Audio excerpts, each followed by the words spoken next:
B Dileep Kumar news ഡെസ്കിൽ നിന്ന് വിവരങ്ങളുമായി ചേരുന്നുണ്ട്. ദിലീപ് കുമാർ, അൻവറിനെ കൂടെ കൂട്ടാതെ തന്നെ 11,000-ലധികം വോട്ടിന്റെ ഭൂരിപക്ഷത്തിൽ UDF-ന് മണ്ഡലത്തിൽ ജയിച്ചു കയറാൻ കഴിഞ്ഞിരിക്കുന്നു. വലിയ ആത്മവിശ്വാസം ഇത് UDF ക്യാമ്പിന് നൽകുന്നുണ്ട്, UDF നേതൃത്വത്തിന് നൽകുന്നുണ്ട് എന്നുള്ള കാര്യം നിസ്സംശയം നമുക്ക് പറയാൻ കഴിയും. നിയമസഭാ തെരഞ്ഞെടുപ്പിന് മുമ്പുള്ള സെമി ഫൈനൽ എന്നൊക്കെ വിലയിരുത്തിയ തെരഞ്ഞെടുപ്പിൽ വാശിയേറിയ പോരാട്ടം നടന്ന, അതിശക്തമായ രാഷ്ട്രീയ പോരാട്ടം നടന്ന തെരഞ്ഞെടുപ്പിൽ ആധികാരികമായൊരു വിജയം സ്വന്തമാക്കാൻ കഴിഞ്ഞിരിക്കുന്നു UDF-ന്. LDF-നെ സംബന്ധിച്ചിടത്തോളമാണെങ്കിൽ പ്രതീക്ഷിച്ച ഇടങ്ങളിൽ പോലും മുന്നേറ്റമുണ്ടാക്കാൻ LDF-ന് കഴിയുന്നില്ല. LDF സ്ഥാനാർത്ഥിയുടെ പഞ്ചായത്തിൽ പോലും പിന്നിലേക്ക് പോകുന്ന സാഹചര്യമുണ്ടായി. പ്രതീക്ഷിച്ച നഗരസഭയിലൊന്നും കാര്യമായ നേട്ടമുണ്ടാക്കാൻ കഴിയുന്നില്ല. ആകെ കരുളായി പഞ്ചായത്തിൽ വളരെ കുറച്ച് വോട്ടിന്റെ ഭൂരിപക്ഷം മാത്രമാണ് LDF-ന് നേടാൻ കഴിഞ്ഞത്. ഇത് സർക്കാരിൻ്റെ വിലയിരുത്തലാകും എന്നൊക്കെ വിലയിരുത്തപ്പെട്ടിരുന്ന ഒരു തെരഞ്ഞെടുപ്പിൽ ഈ അടിതെറ്റി വീണിരിക്കുന്ന ഈ LDF-ന്റെ സാഹചര്യത്തെ എങ്ങനെ നോക്കിക്കാണാം? മറ്റൊന്ന് അൻവറിൻ്റെ എഫക്റ്റാണ്. അത് 20,000-ഓളം വോട്ടുകൾ സ്വന്തം നിലയ്ക്ക് അൻവർ പിടിക്കുന്ന സാഹചര്യം. താൻ ഒരു അവിഭാജ്യ ഘടകമാണ്, താൻ ഒരു നിർണായക ഘടകമാണ് എന്ന് സൂചിപ്പിക്കുന്ന തരത്തിലുള്ള ഒരു തെരഞ്ഞെടുപ്പ് ഫലം സ്വന്തമാക്കാൻ അൻവറിന് കഴിഞ്ഞിരിക്കുന്നു. എങ്ങനെയാണ് ഈ തെരഞ്ഞെടുപ്പ് ഫലത്തെ വിലയിരുത്തേണ്ടത്, ബി ദിലീപ് കുമാർ?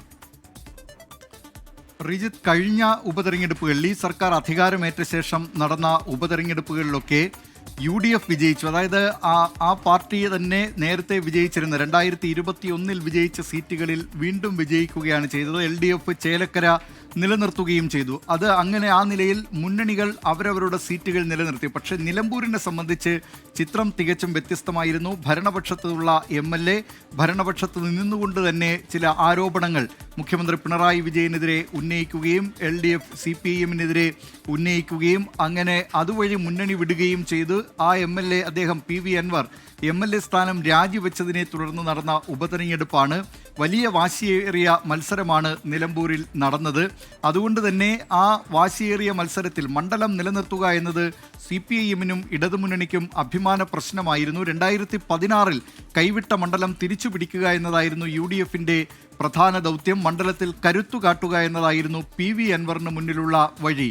അങ്ങനെ ഈ മണ്ഡലം, നിലമ്പൂർ മണ്ഡലം ഇതുവരെ കാണാത്ത തരത്തിലുള്ള വലിയ വാശിയേറിയ പ്രചാരണമാണ് ആ മണ്ഡലത്തിൽ നടന്നത്. സംസ്ഥാന നേതാക്കൾ മുതൽ പ്രാദേശിക നേതാക്കൾ വരെ മണ്ഡലത്തിൻ്റെ മുക്കിലും മൂലയിലും ഓടി നടന്ന ദിവസങ്ങളായിരുന്നു. ഒരു വോട്ടറെ തന്നെ പല ദിവസങ്ങൾ നേതാക്കൾ പോയി കാണുക, സ്വാധീനിക്കാൻ ശ്രമിക്കുക, വോട്ടർമാരുടെ മനസ്സ് മാറ്റാൻ ശ്രമിക്കുക. അങ്ങനെ വളരെ വലിയ പ്രവർത്തനങ്ങൾ നേതാക്കളുടെ ഭാഗത്തു നിന്ന്, പ്രവർത്തകരുടെ ഭാഗത്തു നിന്നൊക്കെ ഉണ്ടായി. പക്ഷേ അതിനെയൊക്കെ കവച്ചു വയ്ക്കും വിധമായിരുന്നു UDF-ന്റെ പ്രവർത്തനം. അത് ഏതാണ്ട് ചിട്ടയായ പ്രവർത്തനമായിരുന്നു എന്ന് തന്നെ പറയാം. തെരഞ്ഞെടുപ്പ് പ്രഖ്യാപിക്കുന്നതിന് മുമ്പ് തന്നെ വോട്ടർ പട്ടികയിൽ ചേർക്കേണ്ടവരുടെ പേരുകൾ അത് സംബന്ധിച്ചൊക്കെ പ്രാദേശിക തലത്തിൽ തന്നെ അത്തരത്തിൽ ഏതാണ്ട് 8,000-ഓളം പേരെയാണ് പുതുതായി UDF-ന്റെ മുൻകൈയിൽ ഈ വോട്ടർ പട്ടികയിൽ ചേർത്തത്.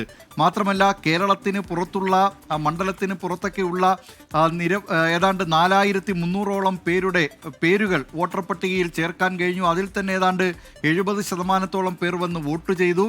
ഇതിനു പുറമെ അങ്ങനെ ആ നിലയിലുള്ള പ്രവർത്തനങ്ങൾ UDF-ന്റെ ഭാഗത്ത് നിന്ന് നടക്കുമ്പോൾ തന്നെ മറുവശത്ത് ചിട്ടയായ പ്രവർത്തനം, കോൺഗ്രസും ലീഗും ഇന്നോളം കണ്ടിട്ടില്ലാത്ത വിധമുള്ള ഐക്യത്തോടെയുള്ള പ്രവർത്തനം ആ മണ്ഡലത്തിൽ ദൃശ്യമായിരുന്നു. അത് UDF-ന് വളരെ അനുകൂലമാകും എന്ന കാര്യത്തിൽ, അതിൻ്റെ റിസൾട്ട് വളരെ അനുകൂലമാകുമെന്ന കാര്യത്തിലും യാതൊരു തർക്കവും ഉണ്ടായിരുന്നില്ല.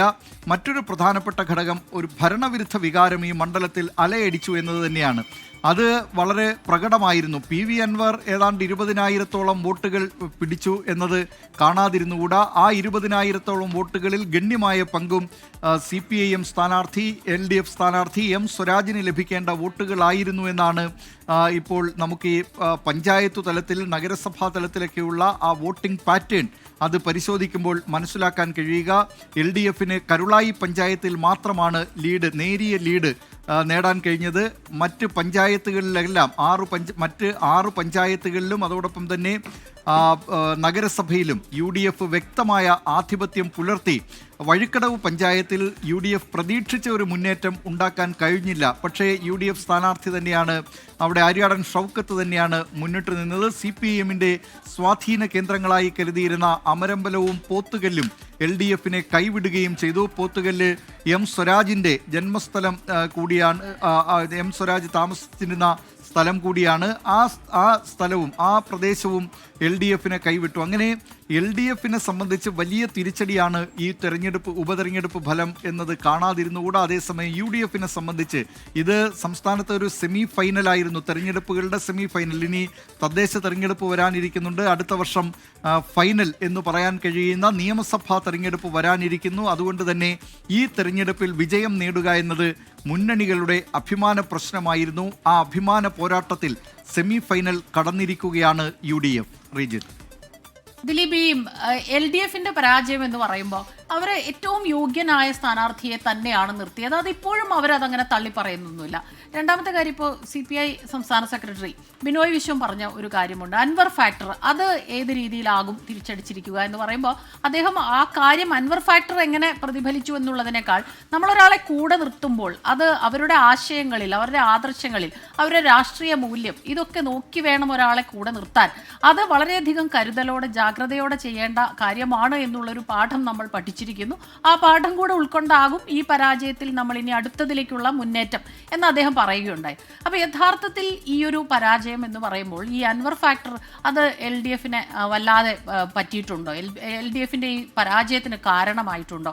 അതൊന്ന്. രണ്ട്, M സ്വരാജിനെ കുറിച്ച് തുടക്കം മുതൽ പറഞ്ഞിരുന്ന ഒരു കാര്യം, വലിയ വാഗ്മിയാണ്, പ്രാസംഗികനാണ്, ഒക്കെ ആണെങ്കിലും താഴെത്തട്ടിൽ മനുഷ്യരോട്, ഈ നാട്ടിലെ ജനങ്ങളോട് നിരന്തരം സംവദിക്കുക എന്നുള്ളൊരു കാര്യം ചെയ്തിട്ടില്ല. അവിടെ നിന്ന് മാറിയാണ് പ്രവർത്തിച്ചിരുന്നത്. തൃപ്പൂണിത്തുറയിലായിരുന്നു ഉണ്ടായിരുന്നത്. ആ രീതിയിലുള്ള വിമർശനങ്ങൾ വന്നിരുന്നു. അത് ഈ പരാജയത്തിന് ഒരു കാരണമായിട്ടുണ്ടോ, ഒരു ഘടകമായിട്ടുണ്ടോ?